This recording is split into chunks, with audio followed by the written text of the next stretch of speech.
وعلى آله وصحبه وعلى بيته أجمعين. اللهم افتح لنا بالخير واختم لنا بالخير واجعل آخر أمورنا كلها بالخير. اللهم إنا نسألك العفو والعافية في الدين والدنيا والآخرة. صلى الله تعالى على سيدنا مولانا محمد وعلى آله وصحبه أجمعين برحمتك يا أرحم الراحمين. لا إله إلا أنت.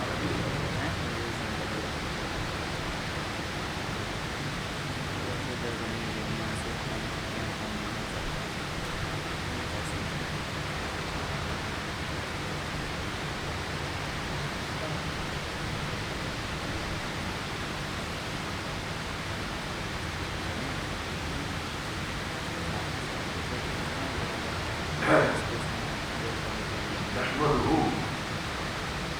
ونصلي ونسلم على رسوله الكريم. أعوذ بالله من الشيطان الرجيم. بسم الله الرحمن الرحيم.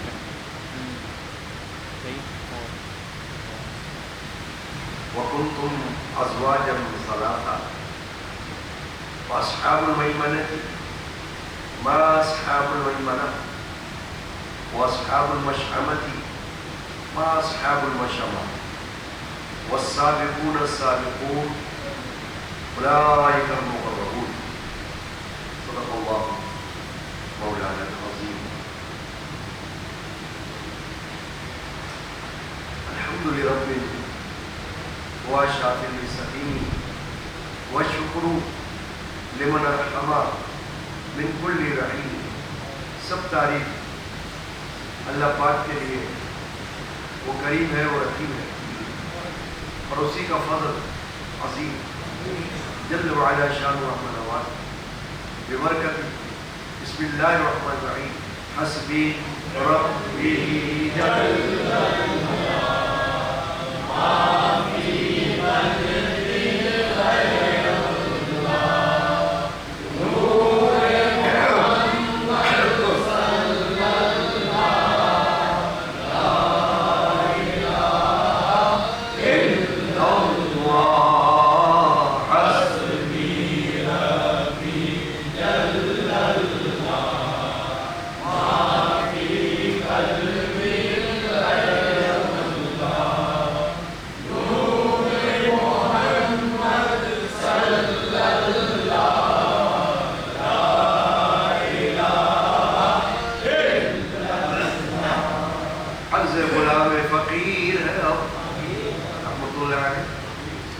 داخل رحمت ہو ہم سب. ذکر قبول ہو یا رب. لا الہ الا اللہ. حسبی ربی جل اللہ. ما فی قلبی غیر اللہ. نور محمد صلی اللہ علیہ یا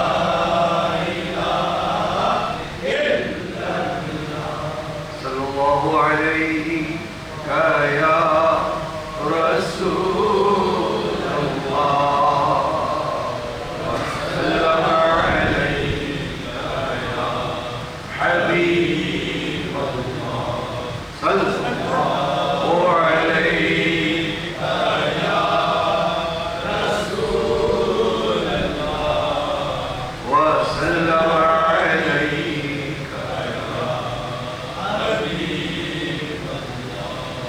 یاد محبوب اللہ اللہ. تو کر یاد محبوب اللہ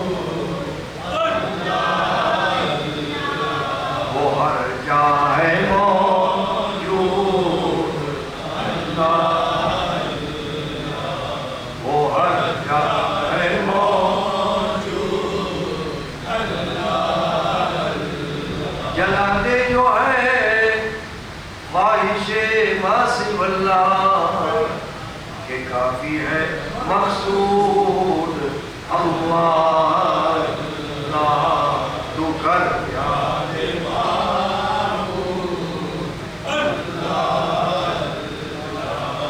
وہ ہر جگہ موجود نہیں کوئی شے اس سے پوشیدہ جگ میں کہ کل کا ہے مشہود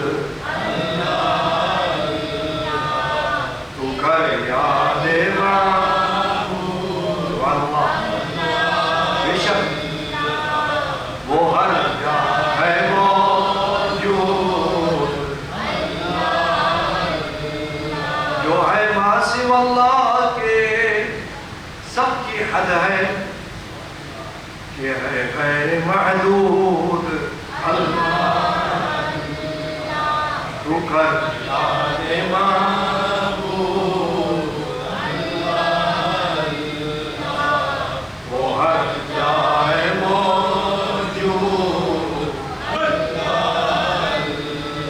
غنی نہ شاید دم واپسی ہو رحمت اللہ غنی نہ شاید دم واپسی ہو تو کہہ دل سے افزود اللہ تو کہہ دل سے افزود تو کر یاد معبود وہ ہر جگہ موجود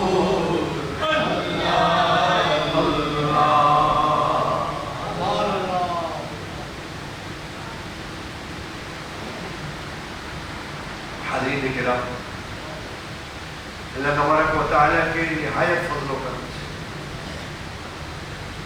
قدیمی مجالس یادگار شہادت حسینی کا یہ سلسلہ ہے اور آج اہل بیت پاک کی فاتحہ بھی ہے شہدائے کربلا کی جیسا کہ معمول اصلاح ہے ہر سال اور 11ویں شریف کی فاتحہ بھی شامل ہے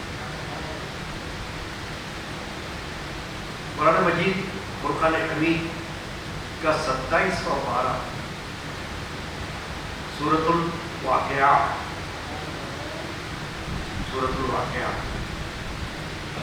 اس کی آیت نمبر 8 9 10 اور 11 کی تلاوت کا شرف اس فقیر گنہگار نے حاصل کیا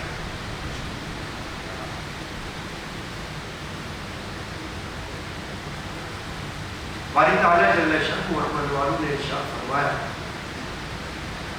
وَكُنْتُمْ أَزْوَاجًا ثَلَاثًا فرمایا اور تم 3 قسم کے ہو جاؤ ازواجہ ایک تو زوج یا زوجہ لفظ آپ نے سنا ہے شوہر بیوی کے لیے یہ لفظ استعمال کیا جاتا ہے عربی زبان لیکن قرآن مجید میں یہ دیگر دوسرے معنی میں بھی استعمال ہوا ہے یعنی قسم صرف کہ اللہ نے فرمایا کہ تم لوگ قیامت میں 3 گروپ میں تقسیم ہو جاؤ 3 گروہ بن جاؤ 3 جماعتیں بن جاؤ کیوں سمجھتے ہیں آپ وَكُنْتُمْ أَزْوَاجًا ثَلَاثًا اور تم 3 قسم کے ہو جاؤ وَأَصْحَابُ الْمَيْمَنَةِ مَا أَصْحَابُ الْمَيْمَنَةِ فرمایا تو دائیں طرف والے کیسے دائیں طرف والے وَأَصْحَابُ الْمَشْأَمَةِ مَا أَصْحَابُ الْمَشْأَمَةِ اور بائیں طرف والے کیسے بائیں طرف والے وَالسَّابِقُونَ السَّابِقُونَ اور جو سبقت لے گئے وہ تو سبقت ہی لے گئے. اولئک المقربون، وہی مقرب بارگاہ ہے. یہ ہوا ترجمہ ان آیات کریمہ کا. پہلی بات کیا معلوم ہو رہی ہے کہ دنیا میں تو سب کے سب ایک دوسرے کو انسان کہتے ہیں. جو انسانی شکل و صورت رکھتا ہے ایک دوسرے کو انسان کہتا ہے. یہاں تک کہ کافر بھی انسان نظر آتے ہیں اور مومن بھی انسان نظر آتے ہیں. مگر باری تعالیٰ جل شانہ نے تفریق کی ہوئی. دیکھنے میں تو بظاہر سب کے سب کو انسان پکارا جاتا ہے. جو انسانی شکل و صورت والا ہے اس کو انسان ہی کہا جاتا ہے. کافر ہو تو بھی کہتے بھائی انسان ہے، اور مسلمان ہو تب بھی کہا جاتا ہے یہ انسان. لیکن نہیں، حضرت مولانا محمد جلال الدین رومی علیہ رحمت الغفران نے ایک شعر میں اس طرح کا ایک فرق بتایا. اور فرق یہ بتایا کہ آپ نے فرمایا شعر میں، گر بصورت آدمی انسان بودے احمدوں کو جال ہم یکساں بودے. مولانا فرما رہے اگر آدمی کی شکل رکھنے والا انسان کہلاتا ہے، ارے گر بصورت آدمی انسان بودے، اگر ہر آدمی کی شکل رکھنے والے کو آپ انسان کہو تو فرما رہے کہ پھر احمد و ابو جہل یعنی محمد رسول اللہ احمد صلی اللہ علیہ وسلم اور ابو جہل یکساں ہو جائے. معاذ اللہ وہ تو ایک جیسے ہو جائیں گے. شکل و صورت تو دونوں کی انسانی ہے. ابو جہل کوئی جانوروں کی شکل کا تھوڑی انسانوں کی شکل رکھتا. اسی طرح ہاتھ پیر کان ناک اسی طرح چلتا پھرتا تھا جیسے مسلمان اور صاحب ایمان. مگر اللہ تبارک و تعالیٰ نے قرآن مجید میں یہاں فرق بتا دیا. وَكُنْتُمْ أَزْوَاجًا ثَلَاثًا سورۃ الواقعہ ہے، یاد رکھیے گا. سورۃ الواقعہ جو ہے حدیث شریفہ کے مطابق تندرستی دور ہونے، غربت و افلاس دور ہونے کے لیے رات کو پڑھنے کے لیے بتائی گئی سونے سے پہلے. سورۃ الواقعہ 12:27. اور مفسرین نے یعنی تقریباً تمام مفسرین نے ایک واقعہ لکھا ہوا اس بارے میں، سورہ واقعہ کی فضیلت کے بارے میں، جو رزق کی فراخی کے حوالے سے. کہ عبداللہ بن مسعود بڑے جلیل القدر صحابی گزرے، فقیہ، بڑی احادیث ان سے مروی. وہ بیمار ہو گئے، مرض وفات تک پہنچ گئے، جیسے کہ وفات کے قریب بیماری ہو گئی. تو حضرت سیدنا عثمان غنی رضی اللہ تعالی عنہ ان کو دیکھنے کے لیے، عیادت کے لیے ان کے گھر تشریف لے. سیدنا عثمان بن عفان خلیفہ سوم اہل سنت، تو ان سے حال وال پوچھا آپ کو کیا بیماری ہے؟ عبداللہ بن مسعود سے پوچھا. اور فرمایا ضروری میرے گناہ ہے بیماری. حالانکہ صحابی تھے مگر عجز و انکساری کا عالم ہے کہ اپنے اعمال پر نظر نہیں کی، بلکہ یہ فرمایا کہ میرے گناہ یہ بیماری ہے. حضرت عثمان غنی نے پوچھا آپ کی کوئی خواہش؟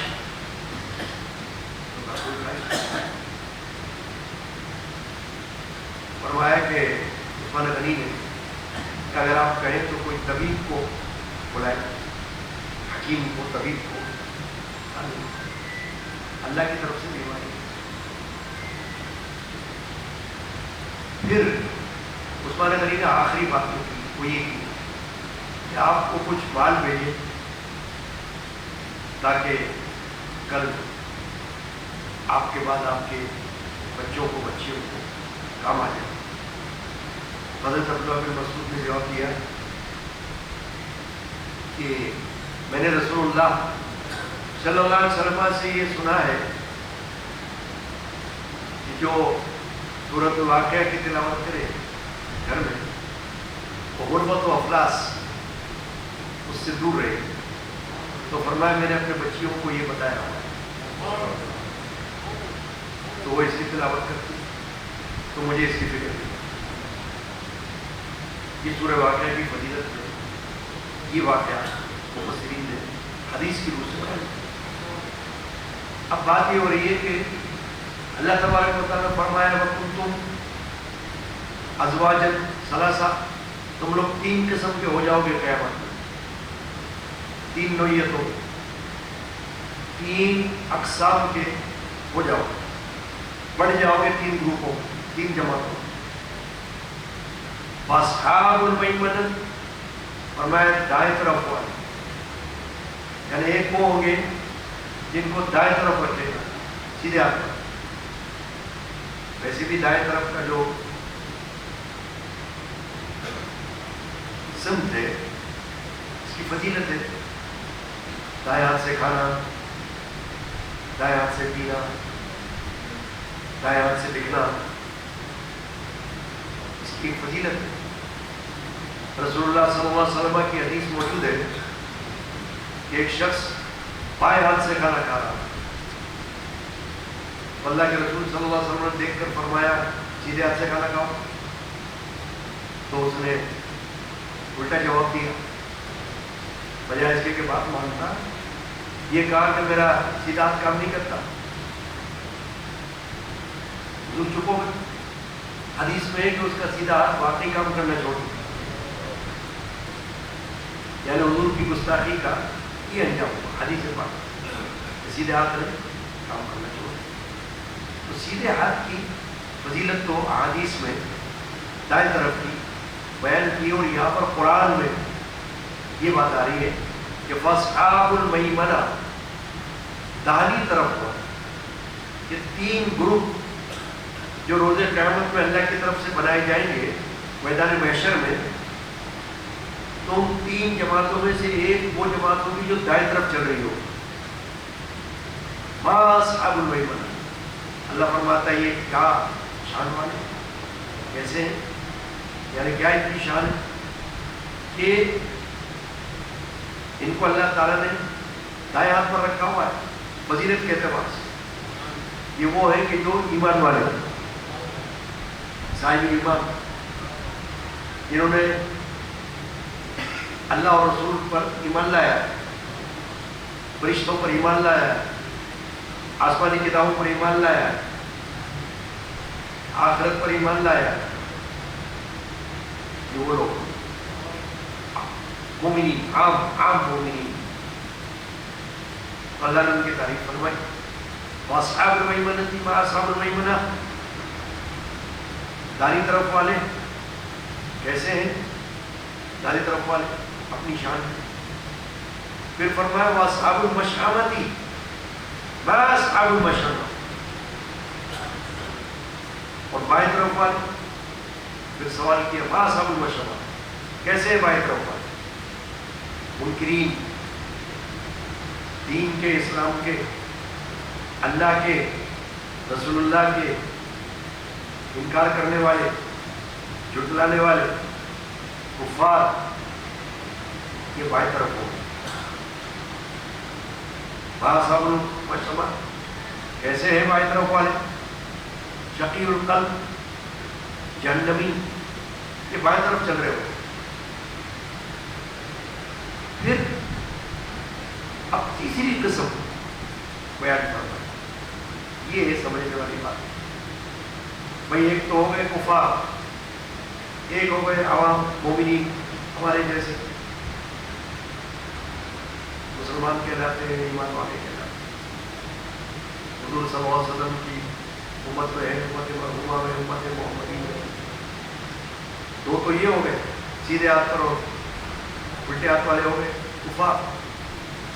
اب فرمایا والسابقون السابقون، اور جو سبقت لے گئے وہ تو سبقت ہی لے گئے، یعنی ان تینوں میں سے ایک وہ ہے جو ہمیشہ ہر نیکی میں سبقت لے جانے والے تھے۔ سمجھ گئے بات؟ سبقت، اولیت، فوقیت، یعنی آگے بڑھ کر نیکی کو لینے والے، یہ الگ سے، ان کی جماعت الگ سے۔ اس میں علماء نے فرمایا کہ صالحین امت،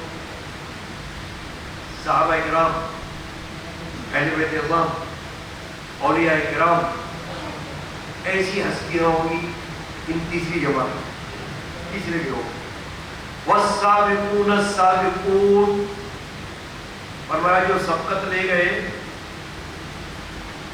جنت میں داخل ہونے میں بھی، اور سبقت لے گئے اسلام قبول کرنے میں بھی۔ آپ دیکھیں مردوں میں سب سے پہلے اسلام میں سبقت کون لایا؟ اس نے کیا سیدنا ابوبکر صدیق رضی اللہ عنہ،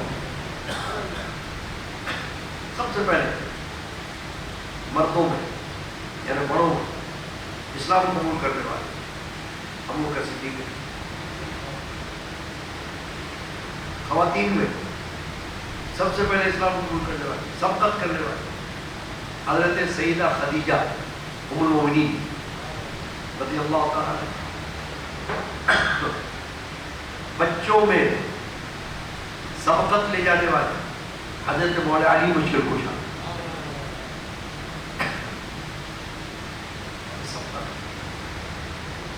سبقت کا معنی سمجھے کہ جلدی کرنا نیکی میں۔ ایک ہوتا ہے سست، بعد میں لے لیں، نیک کام ہے بعد میں کر لیں، ٹائم ملے گا تو کر لیں، ابھی تو ٹائم نہیں ہے، یا کل کر لیں۔ ایک قسم کی سستی، سمجھ رہے آپ؟ لیکن جنہوں نے سبقتیں کی دین اسلام میں، تو صحابہ میں تو ان کی مثالیں موجود ہیں، ہر طرح کی سبقت، ہجرت میں سبقت۔ آپ دیکھیں سیدنا عثمان غنی رضی اللہ تعالیٰ اپنی اہلیہ محترمہ حضور کی صاحبزادی کے ساتھ حبشہ کی طرف ہجرت فرما گئے، مکہ سے حبشہ، پھر مکہ سے مدینہ۔ وہ صحابہ جنہوں نے سبقت کی اور دونوں ہجرتیں فرمائی، وہ سابقون میں۔ اس کے علاوہ اللہ کی راہ میں خرچ کرنے والے، صدقہ کرنے والے، خیرات کرنے والے، بارگاہ الہی میں بڑھ چڑھ کر حصہ لینے والے، ان میں بھی آپ دیکھیں صحابہ کرام حدیث میں نظر آتے ہیں۔ جہاں رسول اللہ نے اعلان کیا کون ہے کھڑا ہو جائے جو اللہ کی راہ میں دیتا ہے جہاد کے لیے، کھڑے ہو گئے عثمان غنی۔ کبھی حضرت ابوبکر صدیق رضی اللہ تعالیٰ۔ اب جیسا کہ آپ نے سنا تھا کہ حضرت عمر فاروق نے کوشش کی کہ میں سبقت لے جاؤں، سبقت کی بات ہو رہی ہے۔ سبقت کیا کہ ابوبکر صدیق تو اپنا مال اللہ کی راہ میں دینے کے لیے بہت پیش رہتے ہیں، میں بھی تو کروں، مجھے بھی تو خواہش ہے اللہ کی راہ میں کچھ دینے کی۔ تو آدھا مال لے آئے، رسول اللہ کی خدمت میں لا کے رکھ دیا۔ عمر بن خطاب نے، فاروق اعظم، اور یہ سمجھا کہ آج میں سبقت لے جاؤں گا، کس پر؟ حضرت ابوبکر صدیق۔ اب ان کے بعد ابوبکر صدیق آ گئے، دیکھا کہ وہ تو سارا مال لے کر آ گئے پورے گھر کا، اور اللہ کے حضور کے قدموں میں رکھ دیا۔ حضور نے پوچھا کیا چھوڑا گھر میں؟ یہ تو سارے کے سارے لے آئے ہوتے. کہا گھر میں تو اللہ کو اور آپ کو چھوڑ دیا. اللہ اور اس کے رسول کو چھوڑا. یعنی برکت کے لیے اللہ کے رسول ہے. پھر آ جائے گا مال. ابھی دے رہا ہوں اللہ کی راہ میں تو اللہ ہی نے تو دیا ہوا تھا. اللہ پھر دے دے گا. یہ مثالیں ہیں. اسی لیے صحابہ کو بھی جو کہ قدیم اسلام والے ہیں, اسلام میں قدیم, ان کو سابقون الاولون کہا جاتا ہے. والسابقون السابقون اولئک المقربون.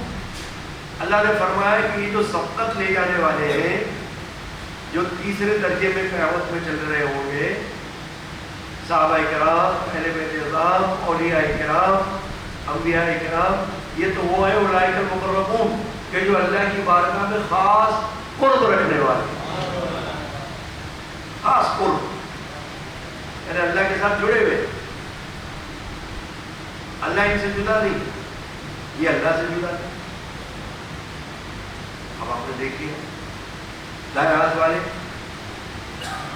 عام مومنین, بائیں ہاتھ والے کفار مشرکین, اور سبقت لے جانے والے یہ سب سے اوپر ہے. ہر وقت صحابہ کرام میں کی ریس لگتی تھی. ریس کا مطلب ہے کہ دوڑ, کہ ہم آگے بڑھ کے نکلے تھے. کچھ اگر فرما دیتے اللہ کے رسول تو ان کو رشک آتا, کاش یہ ہم کر لیں, کاش یہ نیکی ہمیں مل جائے. یہ نہیں کہ نیکی کا نام سن کے پیچھے بھاگتے تھے اور دور بیٹھتے تھے کہ نہ سامنے آئے, نہ کوئی نظر پڑے, اور نہ کوئی ہمیں کچھ کہے کہ بھائی کچھ تو اللہ کیا. بلکہ وہ تو خود بخود سامنے آتے کہ ہم پر نظر پڑ جائے اور ہمیں موقع مل جائے اللہ کے نام میں خرچ کر دے دیں. کیونکہ عبادت سمجھتے تھے. گائے الہی میں کچھ دینا کیا یہ کوئی نماز سے کم کر جائے؟ بھائی نماز تو وہ ہے جو ہر غریب بھی کر سکتا ہے, اس کو کچھ لگتا تو ہے ہی. لیکن جب جیب سے کچھ نکلے وہ ہے بڑی بات. یعنی کہ اللہ کی راہ میں خرچ کرنا اور نیکی میں آگے سبقت کرنا, آگے بڑھنا, یہ ہے بڑی بات. تو صحابہ کرام میں ایک دوسرے پر رشک کیا جاتا تھا. دیکھتے تھے کسی کو کہ اس کے پاس کوئی نعمت ہے, لے جانا, کاش ہمیں بھی ایسی نعمت مل جائے. اس کو شوق ہے اللہ کے راہ میں خرچ کرنے کا, ہمیں بھی ہو جائے ایسے ہی شوق, ہم بھی ایسا ہی کر لیں. ایک دوسرے کو آگے بڑھیں, سبقت دینے کی کوشش کریں. اولئک المقربون میں فرمایا کہ وہی تو اللہ کے قرب والے ہیں. تو بات ہو رہی ہے یہ کہ سبقت میں ہر طرح کی نیکی. نماز کو دیکھیں تو نماز میں سبقت, روزے میں دیکھو تو روزے میں سبقت, اور عمرہ و حج میں دیکھو تو اس میں سبقت. انفاق مال یعنی اللہ کی راہ میں خرچ جس کو ہم کہتے ہیں, اس میں سبقت, بڑھ چڑھ کر حصہ لینا. اگر ایک نے ایک دیا تو اگلا سوچ رہا ہے میں تو دو دے دوں, اگلا سوچ رہا ہے میں تو تین دے دوں. مثال یعنی سبقت لیا اللہ کی بات, کامیابی کی منزل پر پہنچو جو کہ عبادت سمجھ. تو نیکی ہر طرح ہے, اور اس میں صرف یہی نہیں کہ خرچ.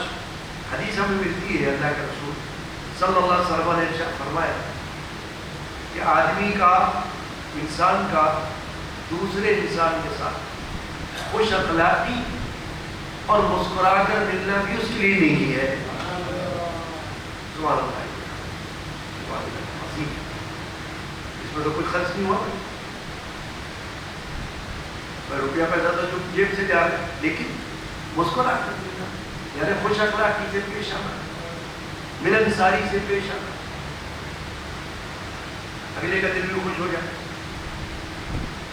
اللہ کی رضا کے لیے ملنا، اللہ واسطے ملاقات کرنا، یہ بھی نیکی۔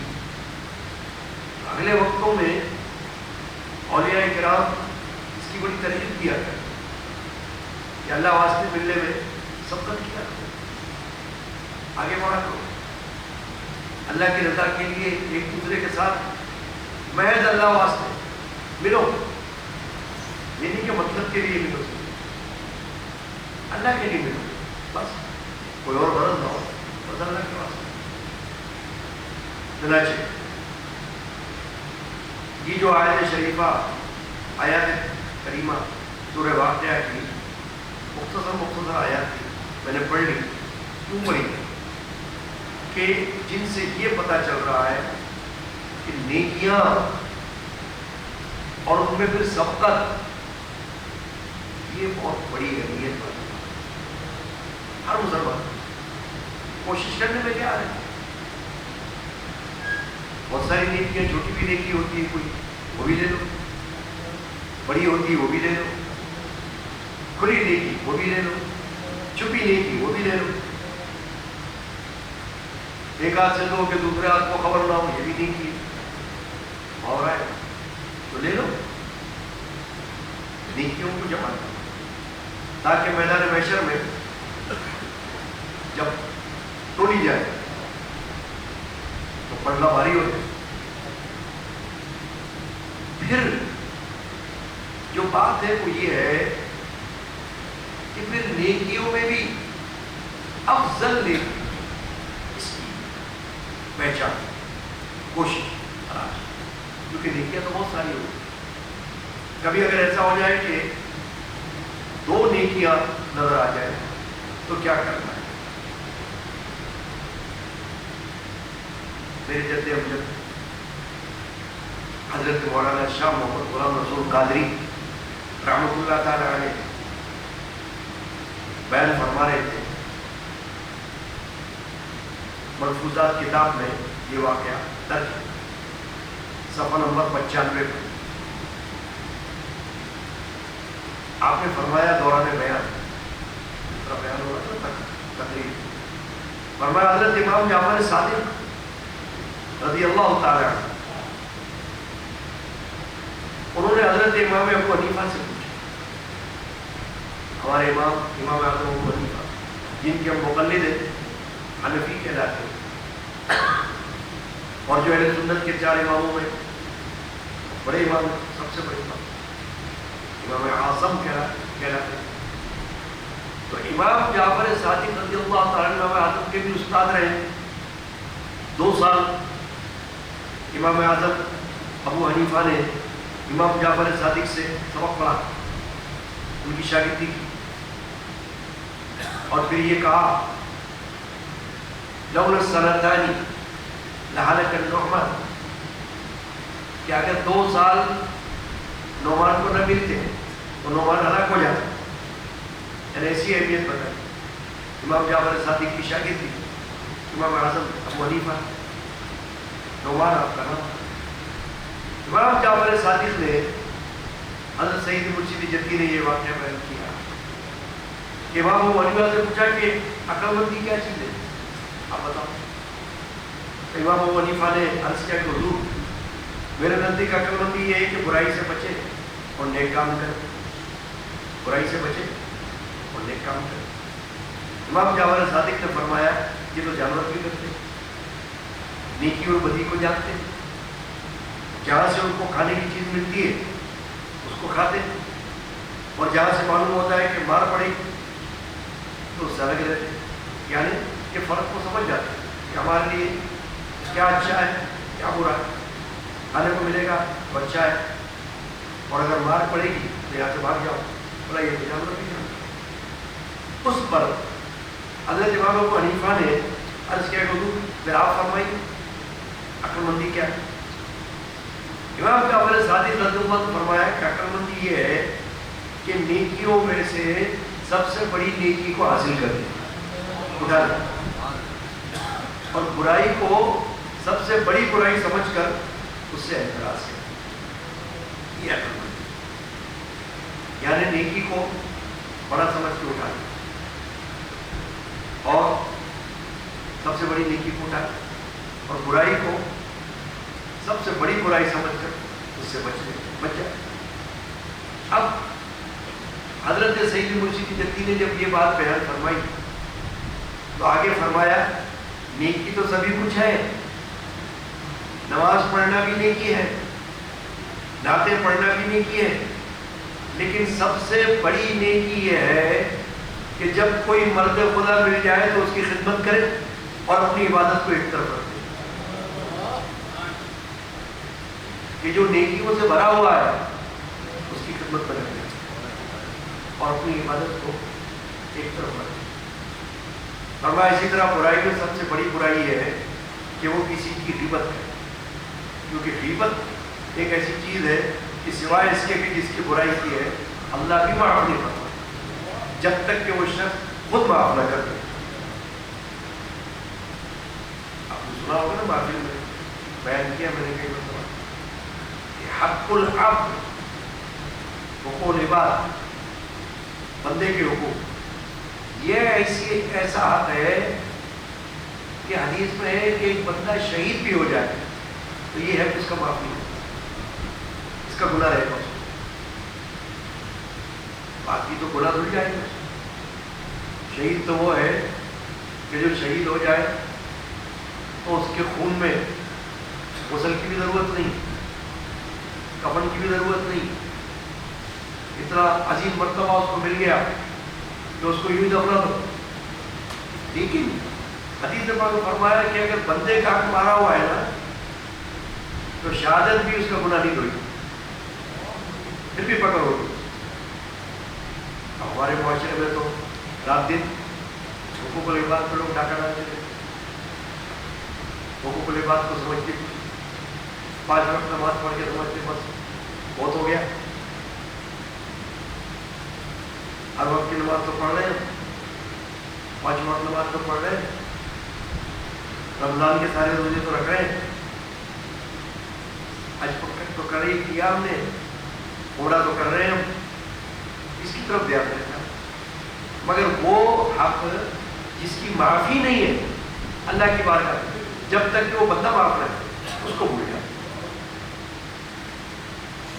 پیسے کھا کے بھاگ جائیں گے، فراڈ کر کے، اور بالکل خیال نہیں آئے گا کہ ہم نے حرام کیا، ہم حرام کھائیں گے، ہماری بیوی حرام کھائے گی، ہمارے بچے حرام کھائیں گے، اور اگر ماں باپ ساتھ رہتے ہیں تو وہ بھی حرام کھائیں گے۔ معاشرے میں تو بہت یہ نہیں کہ کوئی میں عجیب بات بیان کرتا ہوں، آپ تو سنتے رہتے ہو ایسے بات کرتے۔ چنانچہ نیکیوں میں امام جعفر صادق نے فرمایا کہ افضل نیکی کو بھی تلاش کرو۔ دیکھیں جب حضرت سعد بن عبادہ صحابی رسول کی والدہ فوت ہوئی تو اللہ کے رسول کے پاس آیا، پوچھا یا رسول اللہ صلی اللہ علیہ وسلم میری ماں فوت ہو گئی، میں اس کے ثواب کے لیے کیا کروں، کون سا صدقہ کروں ثواب پہنچے؟ حضور نے فرمایا پانی کرو۔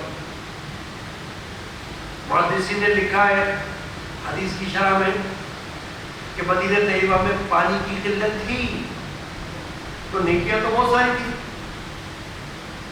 کوئی بھی نیکی کر سکتے تھے، لیکن اللہ کے رسول نے فرمایا کہ پانی کی نیکی کرو، یعنی کہ پانی کا انتظام کرو بھائی، لوگوں کو پانی کی ضرورت ہے۔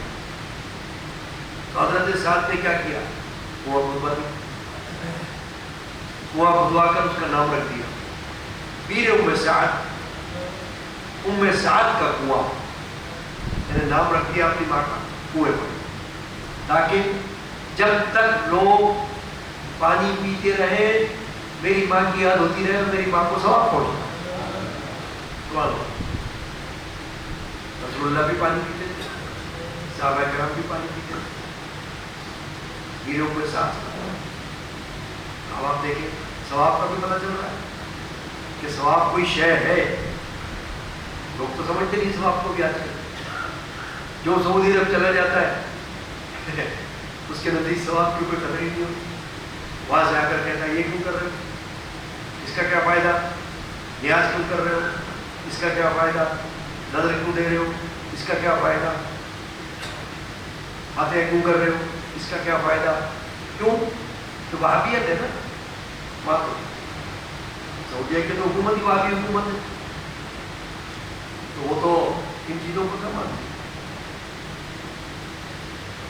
جو مرضی میں آتا ہے وہ کرتے ہیں. چنانچہ اگر عقل نہ ہو تو ایسے بھی لوگ ہیں جو کہیں گے آپ کی کیا ضرورت ہے، ماں فوت ہو گئی ہونے دو، باپ فوت ہو گیا ہونے دو، اب تم کیا کرو گے ثواب اس کا بھائی، کیوں قرآن پڑھ رہے ہو اس کے لیے، کیوں سویم کر رہے ہو، کیوں چہلم کر رہے ہو، کیوں برسی کر رہے ہو، کیا ضرورت ہے. اگر وہ نماز پڑھتی تھی تمہاری ماں تو کافی ہے اس کے لیے، اگر تمہارا باپ نیکیاں کرتا تھا تو بس کافی ہے اس کے لیے، تم کیوں کر رہے ہو. وہ تو یہ کہیں آپ کو گمراہ کریں گے، برگلائیں گے آپ، یعنی کہ ہم تو ڈوبے سنم تم کو بھی نہیں ڈوبے گے، کہ ہمارا تو بیڑا غرق ہوا ہے، ہم تو اس کام کے ہی نہیں، ہم تو دور ہے اس سے، مگر تم آؤ ہماری دوستی کرو تاکہ ہم تم کو بھی ڈبائیں گے اپنی طرح، جیسے ہمیں ویسے بن جاؤ. یعنی اگر کوئی نیکی کر رہا ہے بیچارہ ثواب کے لیے سوچ رہا ہے کہ میں کچھ خیر کا کام کروں، اس کو برگلا بیٹھا، اس کی ضرورت نہیں ہے. قرآن سے ثابت ہے ایصال ثواب. دیکھو ہم لوگ مجالس میں محفل میں یہ جو نیاز تقسیم کرتے ہیں یہ کیا چیز ہے، ایصال ثواب. 11ویں شریف میں لنگر کیا چیز ہے، ایصال ثواب. عرس میں لنگر کیا چیز ہوتا ہے، ایصال ثواب. بعض لوگ تو اس کو بھی نہیں سمجھتے، نہیں پسند، عقل کے اندھے ہیں نا، سمجھتے نہیں. لیکن جن کو شعور ہے، علم ہے، عقل ہے، اور قرآن سے حدیث سے جن کو واقعات معلوم ہے، وہ اس کو ایصال ثواب سمجھتے ہیں، قبول کرتے ہیں. ورنہ ایسے لوگوں کے ساتھ اٹھو گے بیٹھو گے جو کہ نیکیوں سے دور ہو، تو اگر تم کچھ نیکی کر رہے ہو تو تم کو دور کر دیں. بہت سے لوگ قادری مسجد سے دور ہیں، اب تم ان کے ساتھ اٹھو گے بیٹھو گے تو کہیں گے تم بھی آ جاؤ ہمارے ساتھ، اضافہ ہو جائے گا. ہم تو ڈوبے تم کو بھی ڈبائیں گے، آ جاؤ تم بھی گناہ کرو ہمارے ساتھ. سمجھنے کی بچنے کی. تو یہ بس کچھ گفتگو جو میں نے کی تمہید کے طور پر، ابتدائیہ کے طور پر، قرآن مجید کی سورہ واقعہ کی آیات کو لے کر یہ اس لیے کی کہ نیکیوں کو جتنا اللہ کی طرف سے موقع مل جائے لے لو. ابھی آپ نے کیا کلام پڑھا، میرے خاندان کے صوفی بزرگ صوفی صاحب الغنی، وہ کریات معبود اللہ اللہ، وہ ہر جگہ موجود اللہ اللہ. آخری شعر کیا پڑھا، غنی یہ نہ شاید دم واپسی ہو. غنی ہم دم کا کیا پڑھا، ایک دم آئے اور پھر نہ آئے تو ہمیں کیا پتا کہ کتنے دم ہے ہمارے پاس، کتنی سانسیں ہمارے پاس. غنی یہ نہ شاید دم واپسی ہو تو کہہ دل سے افزود، دودھ مارا زیادہ، یعنی جتنا زیادہ ہو کہ اللہ اللہ، تاکہ تیری زبان اللہ کے نام سے تر ہو جائے. یہ بات تو افضل اب آج کی گفتگو سے جو آپ نے نتیجہ نکالا ہوگا یہ نکالا ہوگا کہ نیکیاں تلاش کرو. پھر یہ جو حضرت صاحب کا قول آپ نے سنا واقعہ امام جعفر صادق اور امام ابو حنیفہ کے درمیان مکالمہ، اس سے آپ کو کیا معلوم ہوا، امام جعفر صادق نے فرمایا کہ نیکی تو نیکی ہے لیکن نیکیوں میں بھی افضل نیکی. بات یہ تھی کہ عاشورے کا دن تھا، جیسے بھی کل عاشورہ ہوا، حضرت جد امجد مولانا شاہ غلام رسول قادری بیان فرما رہے تھے عاشورے کی محفل میں. اب یہ تو 60 سال پہلے کی بات ہے، اس سے بھی شاید پہلے کی لوگوں آواز موجود ہے، ریکارڈ موجود ہے. اور ملفوظات میں لکھا ہوا ہے، میں نے جمع کیا.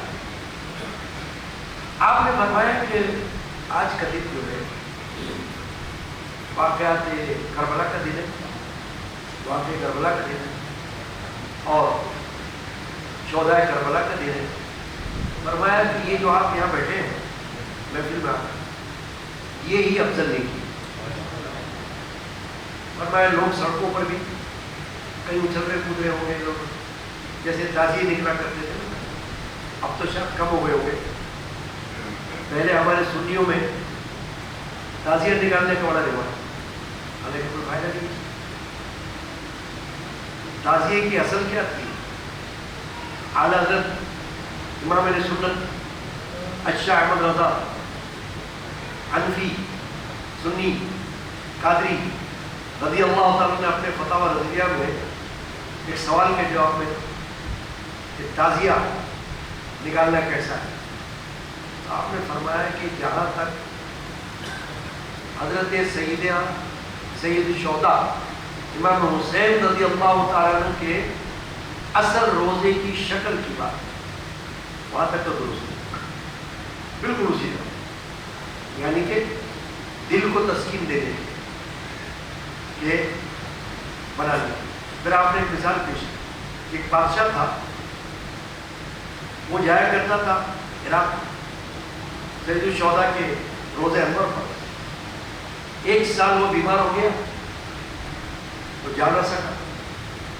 تو اس نے کیا کیا کہ حضرت سیدنا امام حسین رضی اللہ تعالیٰ عنہ کے روزے مبارک کی بالکل صحیح تصویر بنا کر اپنے سامنے رکھ لی کہ اس کو دیکھ کر دل کو سکون ملے. فرمایا یہ بس یہ ہے.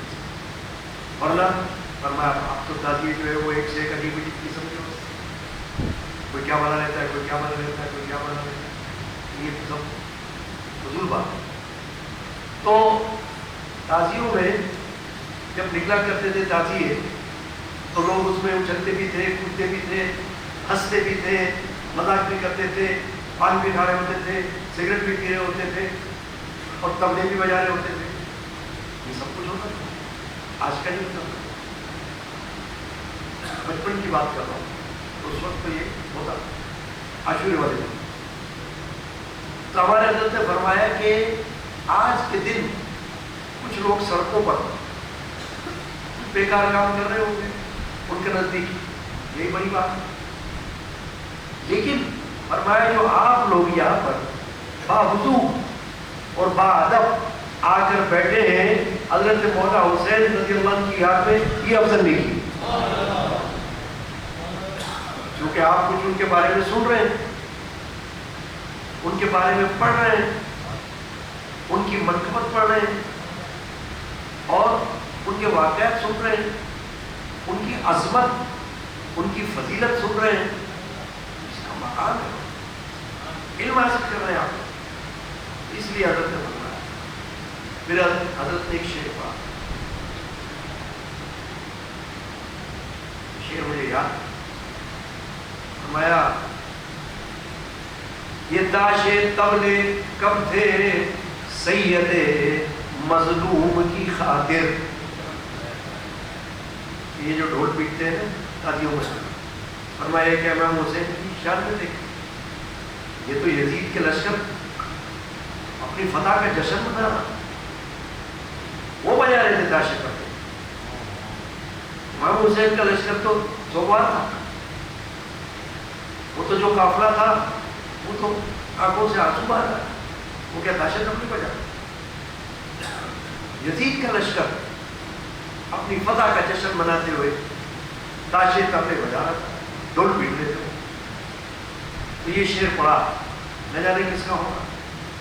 یہ تاشے تبلے کب تھے سید مظلوم کی خاطر کہ جن کا جاہلوں میں رہ گیا ہے پیٹنا باقی. شعر یاد ہے نا؟ یہ روحانی بات ہوتی ہے کہ کوئی بات یاد آ گئی ہو. یہ داشت طبلے کب تھے سید مظلوم کی خاطر کہ جن کا جاہلوں میں، یعنی یہ جاہل لوگ ہیں جو یہ کر رہے ہیں، داشت طبلے بجا رہے ہیں، یہ اچھا سو ہے کہ جن کا جاہلوں میں رہ گیا ہے پیٹنا باقی. تو افضل نیکی کی تلاش کرتے ہیں. یہاں جو محفل ہوتی ہے نا، یہاں جیسے آپ ابھی بیٹھے، اس کی عظمت کوئی ہمارے دل سے پوچھے جو ہم نے اپنے بزرگوں سے سنی ہے. میرے والد ماجد نے محرم کے دنوں میں پڑھنے کے لیے کلام لکھا ہوا کہ اس میں یہ بات بیان کی، قیام شبیر کا یہ سن لو حسینی مجلس میں آنے والوں، شہید اعظم کی بارگاہ سے ثواب و اکرام پانے والوں، بشارتیں اس کی مل چکی ہیں، کرامتیں اس کی مل چکی ہیں. بری ہیں اکثر نے جھولیاں، اب بڑا دامن بڑھانے والوں. کیوں پڑھائی ہے شعر میں؟ جس میں انہوں نے فرمایا کہ یہاں جو مجالس ہو رہی ہے نا، اس کی تو بشارتیں اور کرامتیں لوگوں نے دیکھی اپنے اپنے وقت، کیونکہ آج کی تھوڑی ہے مجالس.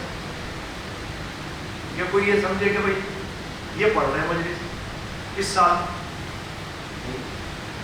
سال ہو گئے، 150 سال سے یہ مجالس ہو رہی ہے.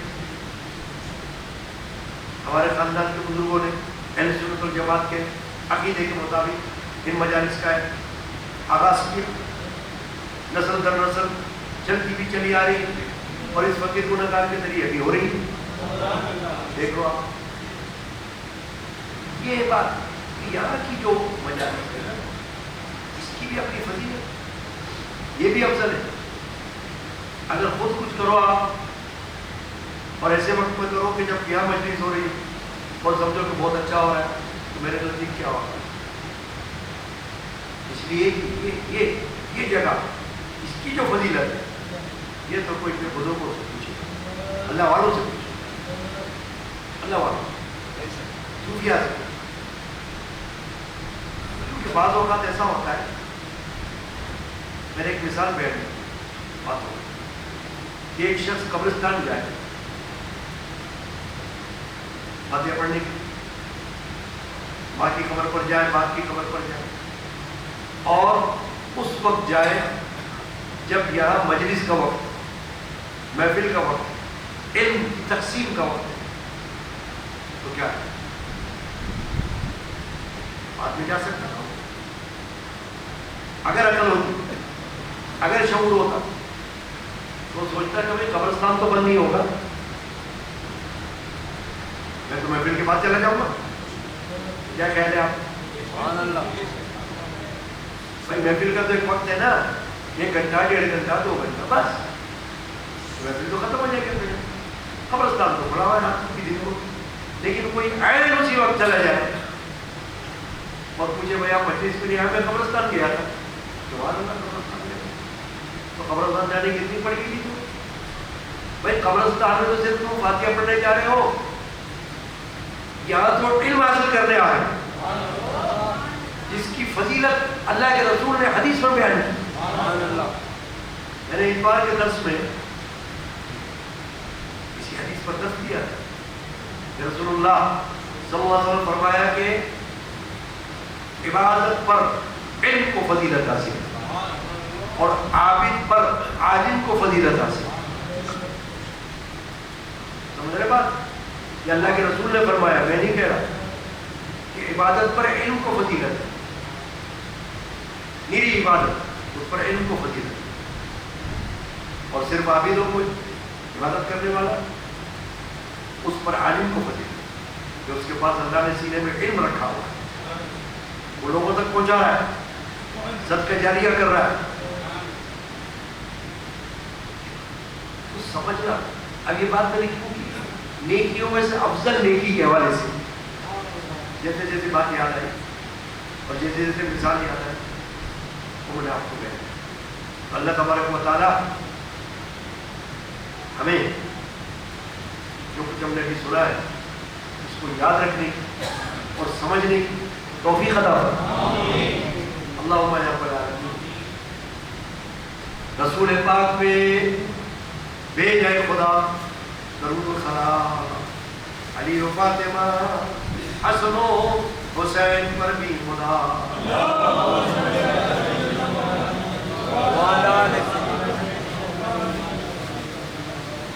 اللهم صل على سيدنا محمد وعلى آله وصحبه اجمعین۔ مختصر بات عاشورے کی بات کی جو ہمارے یہاں محفل جد امجد کے زمانے میں ہوتی رہی، والد والد کے زمانے میں ہوتی رہی، اس محفل کو سویب حسینی اور زیارت حسینی کی بھی محفل کہا جاتا ہے۔ زیارت حسینی روایت ہے کہ عمر سعد نے عاشورے کے بعد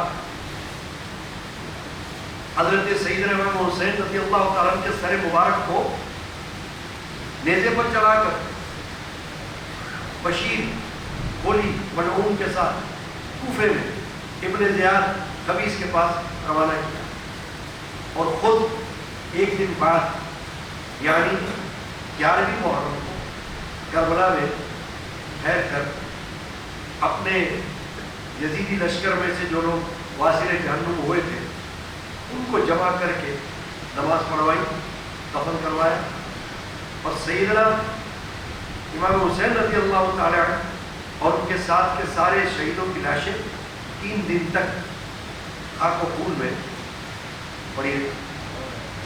12ویں تاریخ محرم کی صبح کو عمر صاحب نے کوچ کا نقارہ بجایا اور خیمے میں کہلا بھیجا کہ ساری خواتین انتظام کر لیں روانہ ہونے کا، اور پھر ان کو اونٹوں پر بٹھا کر کجاؤں پر جس طرح مکے سے کربلا میں باحفاظت آئی تھی کہا کہ کربلا سے کوفے جانے کو تیار ہو گئے۔ چنانچہ ایک کجاوے میں حضرت عابد بیمار زین العابدین جن کا کلام نام سنا اور دوسرے سواریوں پر اہل بیت اطہار خواتین وہ سوار تھے۔ عمر صاحب جتنے سر مبارک تھے 14 کے اور مظلومان اہل بیت کل 72 سر تھے، برچھیوں اور تیروں پر چڑھا کر میدان کربلا سے کوفے کی طرف لے کر چلا۔ آگے آگے شادیانہ فتح کا بج رہا جو وہی بات آئی جو ابھی میں نے عرض کی لاشیں کمرے وہ بجا رہے یزید کا لشکر خوشی میں فتح معاذ اللہ استغفر۔ شہیدوں کے سر نیزوں پر نمودار تھے، پیچھے پیچھے حضرت زینب کلثوم اور شہر بانو اور حضرت عابد بیمار یہ ایک دوسرے کا منہ تک رہے تھے۔ جس وقت میدان کربلا میں اہل بیت کی سواری آئی، دیکھا کہ شہیدوں کی لاشوں سے میدان کربلا بھرا ہوا، لاشیں 14 کی خاک اور خون میں پڑی ہوئی اور سب کے سر کٹے ہوئے، اور حضرت امام حسین سید الشہداء کا سر مبارک اور آرار عضو جو ہے وہ زخموں سے چور ہے، حضرت قاسم اور حضرت علی اکبر کا بدن زخموں سے چور ہے۔ اس وقت یہ حال دیکھ کر اہل بیت پر جو کیفیت طاری ہوئی وہ بیان میں آ ہی نہیں سکتی۔ چنانچہ وہاں کے لوگوں نے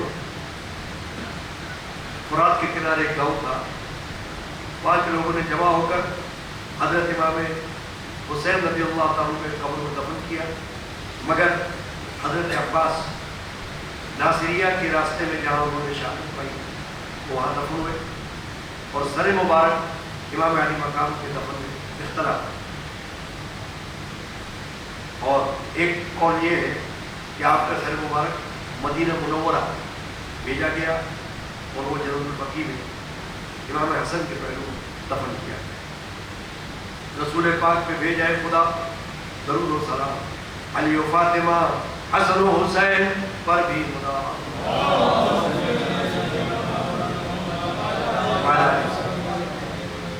رسول برکت کے لیے اور یاد کے لیے میں نے کچھ اہل بیت پاک کے بارے میں بیان کر دیا۔ اللہ تعالیٰ قبول فرمائے، آمین۔ سلطان کربلا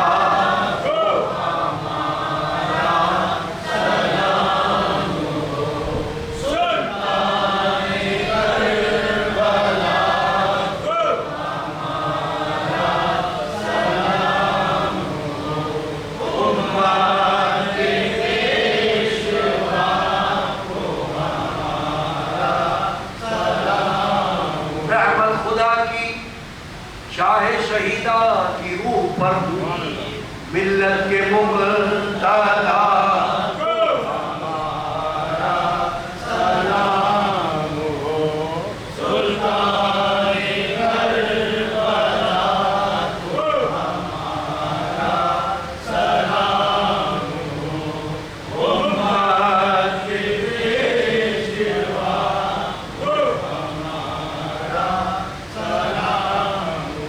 عاشورہ محرم عالی کی یادگار ایثار کبریاء کو ہمارا سلام ہو، سلطان کربلا کو ہمارا سلام ہو، امت کے پیشوا کو ہمارا سلام ہو۔ پڑھ کر درود ادب سے غلام عزیز تو کہ رحمت اللہ علیہ، سلطان کربلا کو ہمارا سلام ہو، سلطان کربلا کو ہمارا سلام ہو، امت کے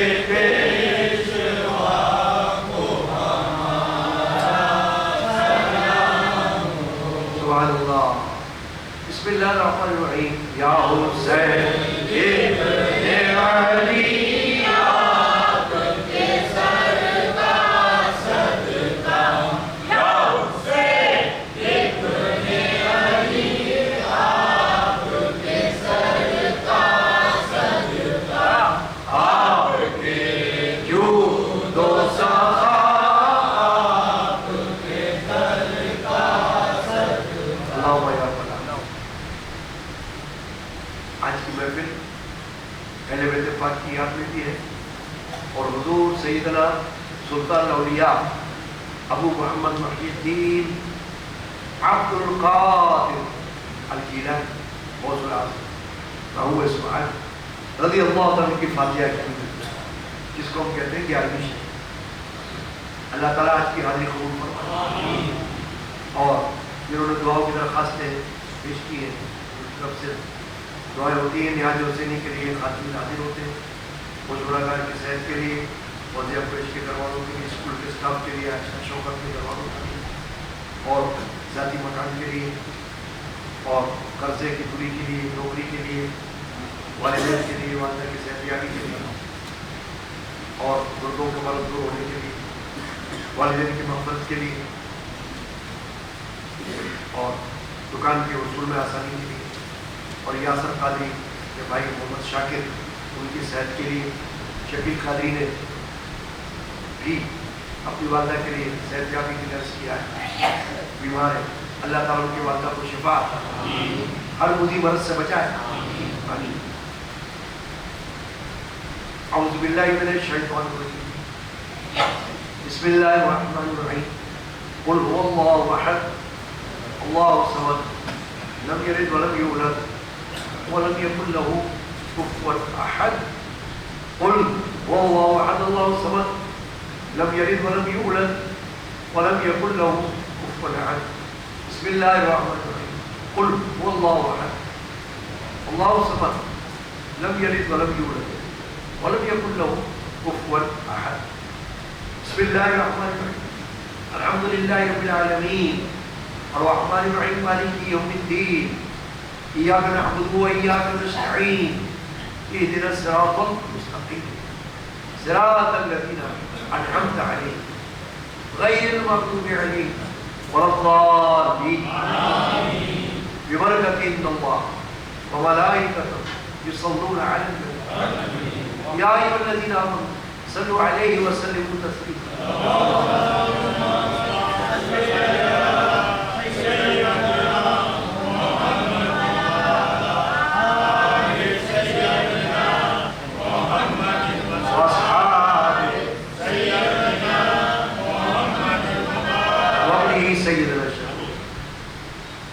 آج کی محفل کا میں نے اپنے خیال میں اعلان کر دیا تھا کہ مغرب کے بعد پھر جو موبائل فون پر اعلان چلتا ہے اس پہ عشاء کے بعد کا لکھ دیا تھا بنانے والی نے، تو پھر اس وجہ سے عشاء کے بعد محفل شروع کی جیسے کہ بنانا ہو رہی، تو میں اس کے لیے بات کرنا چاہتا ہوں جو لوگ مغرب کے بعد آئے خواتین میں سے اللہ ان سے ہاتھ جوڑ کے اللہ تبارک و تعالیٰ معاف فرمائے، آمین۔ لیکن جو لوگ آ گئے تھے ظاہر ہے کہ اللہ کے گھر میں بیٹھے رہے ہوں گے تو ٹھیک تو ہے، ثواب تو ہے، کوئی عمل بیکار تو جائے گا انشاءاللہ تعالیٰ، اللہ تعالیٰ اجر و ثواب عطا کرے، آمین۔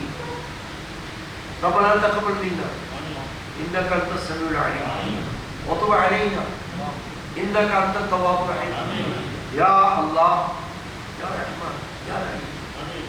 آج کی یہ قدیم مجالس یادگار شہادت حسینی کے سلسلے اس حاضری کو خواتین اور حضرات چھوٹوں بڑوں کی طرف سے قبول فرما، جو کچھ تیری دی ہوئی توفیق تیرے فضل و کرم سے قرآن سے حدیث سے پیش کیا گیا ہے، نظم میں نثر میں درود و سلام نظر و نیاز یہ سب قبول فرما